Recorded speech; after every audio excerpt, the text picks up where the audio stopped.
વડોદરા શહેરમાં મહિલા શિક્ષક બ્રેઇન ડેડ જાહેર થતા પરિવાર દ્વારા તેમનું અંગદાન કરવામાં આવ્યું હતું, જેમાં મહિલા શિક્ષકના પાર્થિવ દેહને અંતિમ વિધિ માટે વતન લઈ જવાની વ્યવસ્થા જય સાઈનાથ એજ્યુકેશન ટ્રસ્ટના માધ્યમથી રાજેશ આયરે દ્વારા કરવામાં આવી હતી।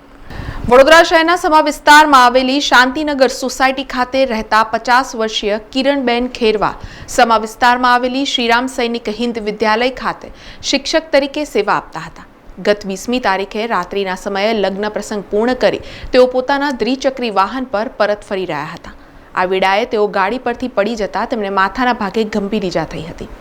જેથી તેમને સારવાર અર્થે તાત્કાલિક સમા વિસ્તારમાં આવેલી ગોપીનાથજી હોસ્પિટલ ખાતે ખસેડવામાં આવ્યા હતા, જ્યાં નિષ્ણાંત તબીબોએ તેમની સારવાર કરી હતી અને ઓપરેશન પણ કર્યું હતું। જોકે 26મી તારીખે તેમનું બ્રેઇન ડેડ થઈ ગયું હતું, ત્યારે તબીબોએ તેમના પરિવારને અંગદાન માટે સમજાવ્યું હતું, જે બાદ પરિવારે સહમતિ દર્શાવતા પ્રોટોકોલ નિયમ મુજબ અંગદાનની પ્રક્રિયા હાથ ધરવામાં આવી હતી। ત્યારે આજે કિરણબેન ખેરવાના પાર્થિવ દેહમાંથી કિડની, હાર્ટ અને લીવરને ગ્રીન કોરિડોર રચીને અમદાવાદના યુએન મહેતા હોસ્પિટલ ખાતે ગોપીનાથજી હોસ્પિટલથી લઈ જવામાં આવ્યા હતા।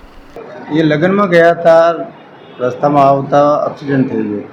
ભાઈ સ્કૂટીથી પડી ગયા। પછી અમે હવે શું નક્કી કર્યું?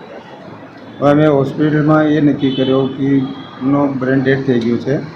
તો અમે નક્કી કર્યું કે આના ઓર્ગન ડોનેટ કરવાના છે, કારણ કે આ તો જતા રહ્યા પણ આના જે પાર્ટ છે બીજાને કોઈને કામ લાગે, છોકરાઓના ભવિષ્ય બનાવે એટલા। જે રિયલ લાઈફ આપણે હીરો હોય આર્મી કે ડૉક્ટર કે ટીચર એમાં છે, તો મારી મમ્મી મારા પપ્પાએ એ વિચાર કર્યું છે, કારણ કે અમે જે સમાજથી આવીએ છીએ એમાં ઓર્ગન ડોનેશન એટલે બહુ મોટી વાત થાય, પણ મારા ફાધરે ડિસિઝન લીધું છે કે ભાઈ મારી મમ્મી તો નહીં બચી શકી, બટ કોઈ ચાર મારી મમ્મી બચશે, તો મારી મમ્મી દુનિયામાંથી નથી ગઈ, આ દુનિયામાં ફરે છે, એટલે 4 ઓર્ગન કોઈ બીજાને કામ લાગશે, કોઈ 4ની જિંદગી બચશે। જ્યાં પરિવારના આ દુઃખદ પ્રસંગમાં સાંત્વના આપવા સાંસદ ડોક્ટર હિમાંગ જોશી, પૂર્વ સાંસદ રંજનબેન ભટ્ટ સહિતના સામાજિક તથા રાજકીય નેતાઓ પણ ગોપીનાથજી હોસ્પિટલ ખાતે પહોંચ્યા હતા અને પરિવારજનોએ આ કઠોર સમયમાં લીધેલા ઓર્ગન ડોનેશનના નિર્ણયને વધાવ્યો હતો। અંગદાન મહાદાનનો આજે વિચાર આદરણીય વડાપ્રધાન શ્રી નરેન્દ્રભાઈ મોદીજીએ મન કી બાતમાં પણ કહેલો છે। ગુજરાતમાં આપણા દિલીપભાઈ દેશમુખ દાદા તેઓ પણ અંગદાન ઉપર ખૂબ સારું કાર્ય કરી રહ્યા છે અને મને આજે ખૂબ ખુશી છે કે વડોદરાની અંદર ગોપીનાથજી જેવી હોસ્પિટલો અંગદાન માટે પેશન્ટના રિલેટિવ્સને સમજાવવા માટે પણ પ્રોત્સાહિત કરતા હોય છે। ત્યારે કિરણબેન કે જેમણે એમના સમગ્ર જીવન દરમિયાન અંદાજે 50 વર્ષ સુધી તેઓ જીવ્યા, એ જીવન દરમિયાન પણ સામાજિક કાર્યો ખૂબ કરેલા છે અને જ્યારે તેઓ આપણી વચ્ચે નથી રહ્યા ત્યારે પણ બીજા વ્યક્તિઓને એમના હાર્ટ, લંગ્સ અને કિડની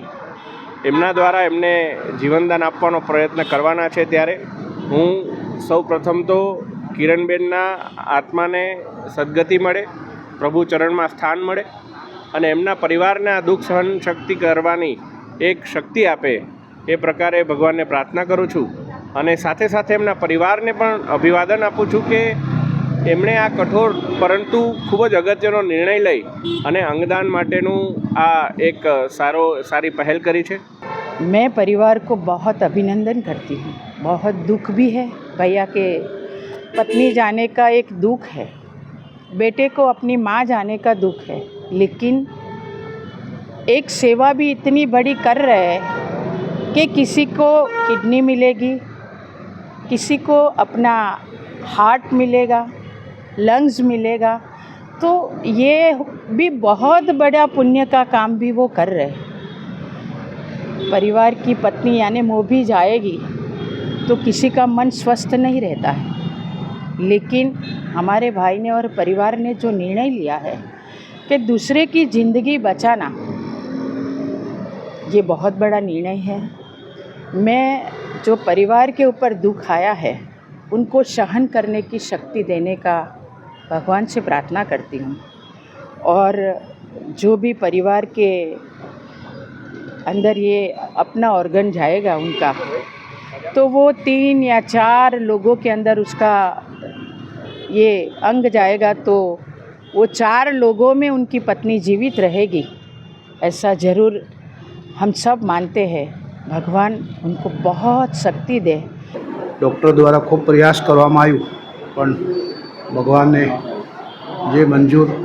એટલે ગઈકાલે એમને હેમરેજ ડેથ ડિક્લેર કરવામાં આવ્યા। પરિવારના સભ્યો ખૂબ હિંમતભર્યો એક સમાજ ઉપયોગી સમાજને પ્રેરણા થાય એવો નિર્ણય લેવામાં આવ્યો એટલે કિરણબેનના ઓર્ગેન ડોનેટ કરવાનો એમને નક્કી કર્યું। કિરણબેન પોતે એક શિક્ષિકા હતા, વર્ષોથી અમારા વિસ્તારમાં ઉમિયાનગર પાસે શાંતિનગર સોસાયટીમાં રહે છે। પોતે એક સારા શિક્ષક, હજારો બાળકોને એમને શિક્ષણ પ્રદાન કર્યું, સાથે સાથે એક સામાજિક અગ્રણી પણ હતા। ખૂબ દુઃખદાયક આ પરિસ્થિતિ છે, પરમાત્મા એમની દિવ્ય આત્માને શાંતિ આપે, પરંતુ સમાજમાં ક્યાંક ને ક્યાંક આવી સ્થિતિમાં પોતાના ઓર્ગેન ડોનેટ કરવા એક ઘણી બધી લોકોની મદદ થશે। નોંધનીય છે કે શિક્ષક કિરણબેન ખેરવા મૂળ રાજસ્થાનના જૂના જિલ્લાના ધોળાખેડ ગામના વતની હતા, ત્યારે તેમની અંતિમ વિધિ તેમના વતન ખાતે કરવાની હોવાથી વડોદરા શહેર ભાજપ અધ્યક્ષ ડોક્ટર વિજય શાહે આ અંગેની વ્યવસ્થા કરવા માટે પૂર્વ કોર્પોરેટર રાજેશ આયરેને જણાવ્યું હતું, જેને લઈને જય સાઈનાથ એજ્યુકેશન એન્ડ ચેરિટેબલ ટ્રસ્ટની ટીમના માધ્યમથી પૂર્વ કોર્પોરેટર રાજેશ આયરે દ્વારા એસી એમ્બ્યુલન્સ અને કોફિનની વ્યવસ્થા કરવામાં આવી હતી, જ્યાં ગોપીનાથજી હોસ્પિટલથી તેમના પાર્થિવ દેહને અંતિમ દર્શન અર્થે શાંતિનગર ખાતે લઈ જવામાં આવ્યો હતો, જ્યાં અંતિમ દર્શન બાદ અંતિમ વિધિ માટે ત્યાંથી એમ્બ્યુલન્સ રવાના થઈ હતી। તાંદલ જાતે અમે કોફિન બનાવડાવ્યું છે, સાથે સાથે રનોલી આઈસ ફેક્ટરીમાં લઈ ગયા છે અને આઈસ ફેક્ટરી સાથે અમના એમ્બ્યુલન્સ અહીંયા આવશે, પછી એમને ગ્લાસની અંદર મૂકવામાં આવશે કોટનથી, અને કોટનથી પછી એ કોફિનમાં મૂકવામાં આવશે। એમના ઘરે લઈ જઈને ત્યાં લોકોને દર્શનાર્થે કરીને પછી એ રાજસ્થાન ઢોલેરા ગામમાં લઈ જાય। 16 થી 18 કલાક જેટલો આ રસ્તો છે, એ રસ્તામાં ઇન બિટવીન પણ જ્યાં પણ જરૂર પડે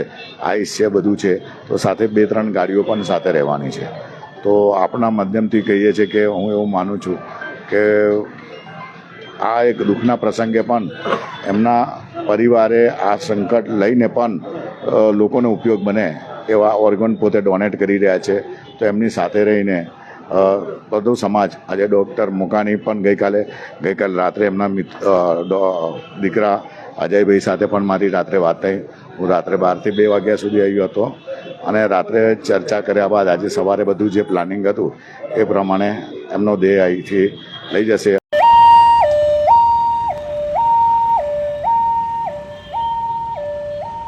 સમાચારોના સતત અપડેટ માટે TNN ન્યૂઝને YouTube પર સબસ્ક્રાઇબ કરી બેલ આઇકોન પ્રેસ કરો અને અમારી સાથે જોડાયેલા રહો Facebook, Instagram અને Twitter ઉપર।